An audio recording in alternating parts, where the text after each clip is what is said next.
আজি বহুত দিন বিৰতিৰ পিছত আৰু এটা নতুন ভিডিঅ'লৈ আপোনালোকক স্বাগতম জনাইছোঁ। আজি মই যাবলৈ ওলাইছোঁ বেৰাচাপুৰ নামৰ এখন জেগালৈ। তাত বাৰিষা হৈছে হেনো, তাকে চাব যাওঁচোন। পানী কেনেকৈ বাঢ়িছে আৰু ক'ত ক'ত মথাউৰি ছিঙিছে সেইবোৰ চাব যাওঁ।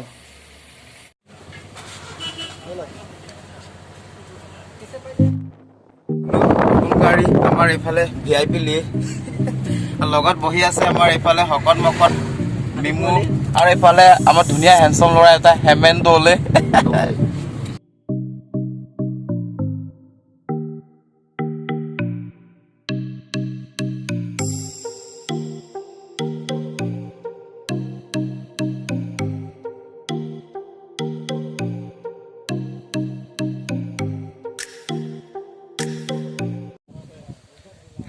আমি ইতিমধ্যে পালোঁ বেৰাচাপৰি আৰু এইখিনি জেগাটো জোনাইৰ পৰা বেছি দূৰ নহয়, 5 কিলোমিটাৰমান হ'ব আমাৰ জোনাইৰ পৰা।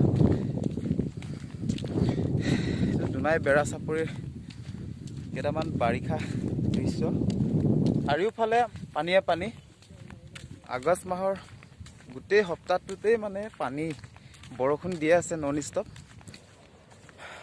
পানীৰে ডুব গৈছে এখন গাঁও আৰু এইখন গাঁৱৰ নাম হৈছে বেৰাচাপৰি। বেৰাচাপৰিখন এতিয়া পানীৰে আৱৰি গোটেইখিনি নষ্ট হৈছে। খেতি এফালে খেতি আছিলে, গোটেইখিনি খেতি নষ্ট হৈ গৈছে।